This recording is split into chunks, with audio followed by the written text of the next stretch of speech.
Bonjour à tous et bienvenue dans cette nouvelle vidéo où aujourd'hui nous allons regarder une nouvelle donation qui m'a été donnée par la même personne qui m'a donné le HP dans le premier retour donation. Oui, ça revient, les retours donation.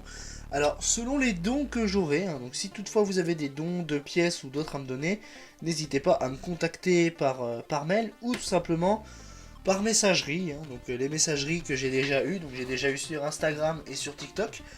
Donc si vous voulez m'envoyer des trucs, il n'y a vraiment pas de souci, vous m'envoyez ce que vous voulez.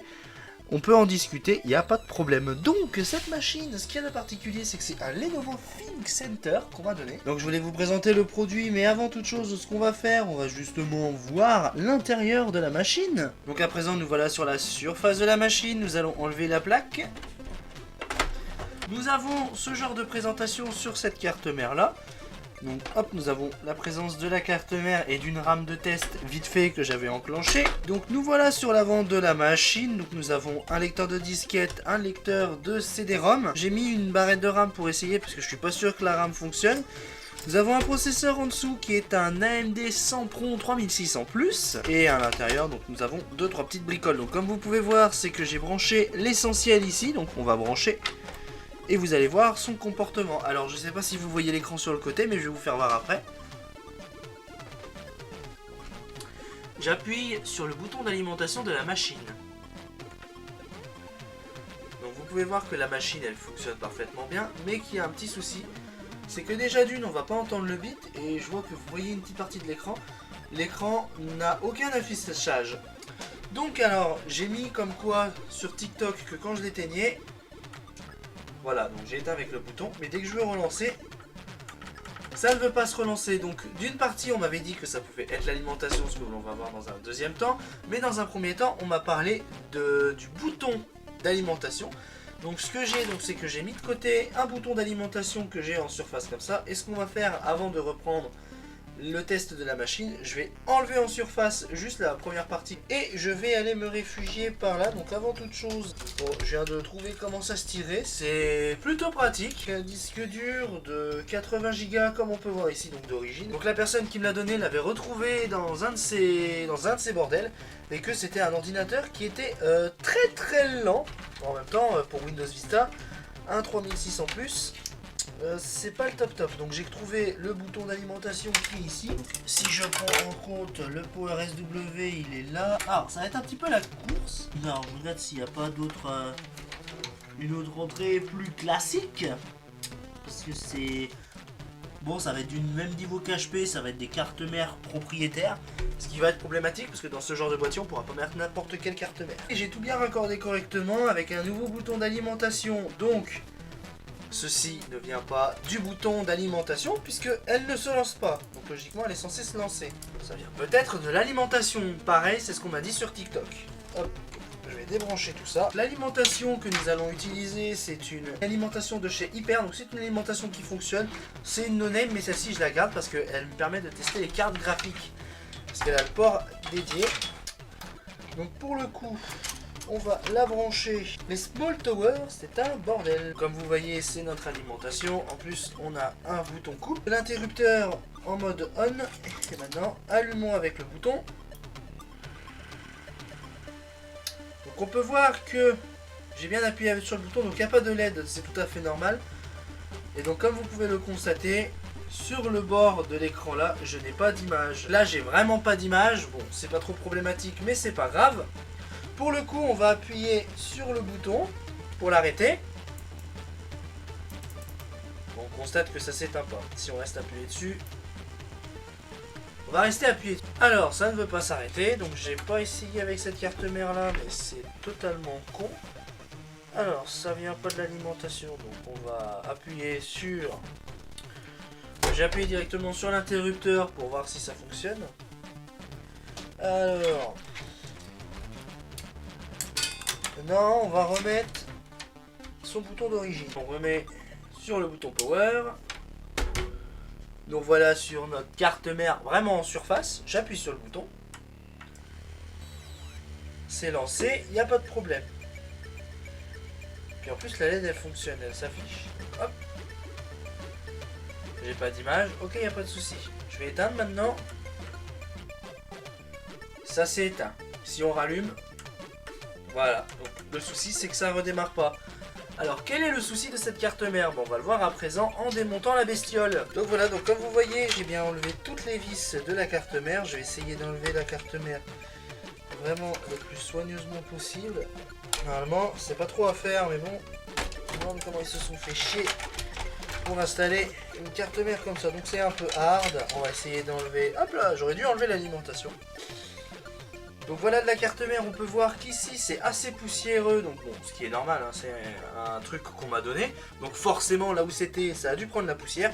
Nous voyons que nous avons un petit chipset Radeon Express que l'on verra aussi, on va voir les caractéristiques de la carte mère juste après. Donc pour le moment on va déjà voir la carte mère dans l'ensemble comme ça, vraiment hors du boîtier. Ce que je vais mettre les vis de côté comme ça, au moins on sera tranquille pour la suite de la vidéo. Et aussi pour être sûr que ça fonctionne, nous allons prendre une valeur sûre au niveau de la carte graphique pour être sûr que ça fonctionne. Mais avant toute chose, notre fameuse alimentation. Donc avant de rebrancher ce que j'étais après pensé, si vous avez ce genre de produit, donc ce qui est... Alors moi j'ai ça, mais ça peut être d'autres produits. Donc il y a celui d'Action qui marche plutôt bien. C'est des bombes aérosols. Voilà, pour dépoussiérer, donc essayez de dépoussiérer un max les pores. Parce que ça peut jouer aussi, hein, ici, hop là. On peut voir que ça vient... Bon, la bouteille elle est presque vide, mais bon. Je vais juste enlever le plus gros de la poussière, parce que ça se trouve, c'est ça qui fait mauvais conducteur. Voilà. Voilà. J'ai soufflé un peu plus là-dedans. Putain, ça pue l'aérosol. J'aurais jamais dû mettre ça. Hop là, donc on va laisser ça comme ça. Je vais rebrancher ma fameuse carte mère avec l'alimentation de chez Hyper. On va remettre une des barrettes de RAM qui était dans le système. On va la mettre ici. Voilà, donc on peut voir que tout est bien. Hop là. Donc on peut voir que tout est bien raccordé correctement, que ça soit la RAM et tout le bordel. La seule chose que je vais raccorder, c'est le ventilo pour être sûr que ça puisse booter dans de bonnes conditions. Avant toute chose, le CPU c'est ici. On va le brancher en premier. On va juste le laisser sur son support comme ça pour voir si ça tourne. À présent, nous allons allumer la machine. Donc j'ai laissé tourner un moment. Donc on peut constater que nous n'avons pas d'image. Essayons de l'éteindre. Ça va pas s'éteindre. On va lui raccorder la carte graphique. Comme vous pouvez le voir, la carte graphique est très bien raccordée. J'appuie sur le bouton d'alimentation. Je démarre. Ça veut pas démarrer pour le coup. Elle vient de s'arrêter net. Si je rallume. Bon, je constate que j'ai le même problème que sur la carte mère, avec l'autre aliment. Ce que j'ai fait, j'ai rallumé ma lampe pour qu'on puisse voir où je vais le connecter. Donc je vais le connecter à son emplacement. Voilà, donc ce qu'on va faire aussi, on va lui mettre une petite pile. On va éteindre l'appareil, on va attendre un petit moment. Logiquement, ça devrait marcher. Pareil, on rappuie. Ça s'est pas arrêté, donc on peut voir que la LED elle tourne. Donc j'ai toujours pas d'image, donc on va essayer de changer d'alimentation. Peut-être qu'avec une autre alimentation ça pourrait fonctionner. On sait jamais, on teste tout. On va prendre cette alimentation là pour voir si tout tourne correctement. Pareil, on va brancher le bordel ici. Pareil, ça va pas le faire. Mon petit bouton, il est là. Hein. Hop, on appuie. On va attendre un petit moment que ça boote.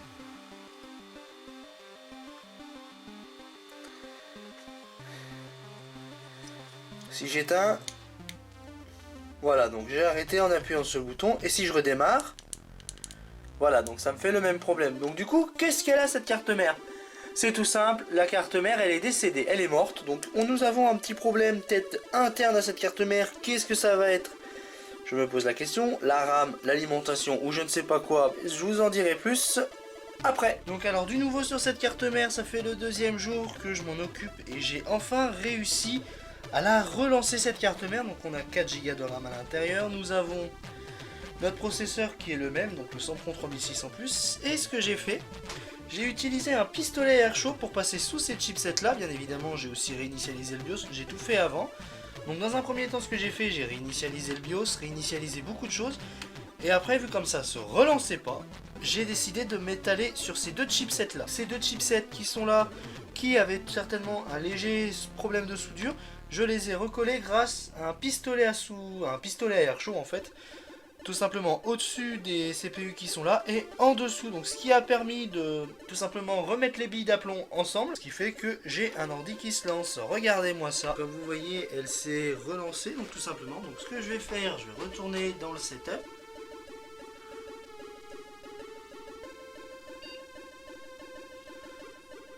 Nickel, appuyez sur ESC pour démarrer. Et il me met quoi normalement? Qu'il n'y a rien logiquement.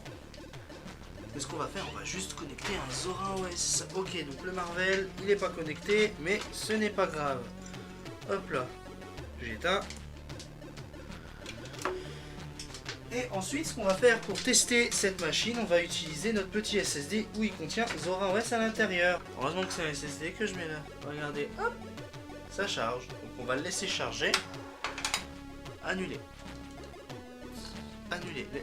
Laisse-le démarrer, s'il te plaît, l'ordi. Donc pour mettre le mot de la fin, ça va faire plusieurs enregistrements que je fais, ça n'arrive pas à aboutir, j'espère que ce sera le dernier, j'espère que cette vidéo vous aura plu, je vais repréciser ce que j'avais précisé juste avant, j'ai eu quelques soucis avec l'enregistrement avant, on de voir ce qu'il y avait à l'intérieur, donc nous avons un 3600 plus à l'intérieur, avec ATI Radeon Express 1200X que j'ai cadencé à 1 Go de RAM en mémoire vidéo, mais je vais baisser à 512 par rapport à la carte graphique que j'ai mis dedans, qui est une 5570 ou une 5470, je sais plus, donc je vais préciser ça dans le montage. Et aussi que j'ai réellement fait ça avec le pistolet à air chaud, parce que j'ai pas eu trop le choix, parce que les manipulations que j'avais fait juste au début, donc c'est-à-dire, je reviens dessus, l'alimentation, le bouton et le BIOS n'a pas vraiment fonctionné correctement, et ça a été qu'un facteur pour remettre en marche cette carte mère là. Donc je suis très content de ce que j'ai fait, ça m'a permis de tester certains éléments qu'on peut voir en ligne. Je ferai ça un petit peu plus loin en vidéo parce que on a plusieurs éléments que je dois réparer, donc je pense que qui est au niveau de tout ça. J'espère qu'au final ça vous a bien plu, et pour le partie test, ça veut dire la deuxième partie de cette vidéo, le test arrivera la semaine prochaine, c'est déjà filmé, c'est déjà tourné, j'ai plus qu'à enregistrer le montage, j'ai juste à faire le montage en fait.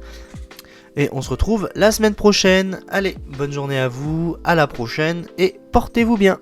Rassurez-vous, j'ai enlevé toutes les vis. C'est surtout que... Alors... Je ne veux pas casser... Ah, ça gêne un peu ça. Hop là. Ah ouais, si. C'est ça qui gêne un peu. Alors, comment on peut faire?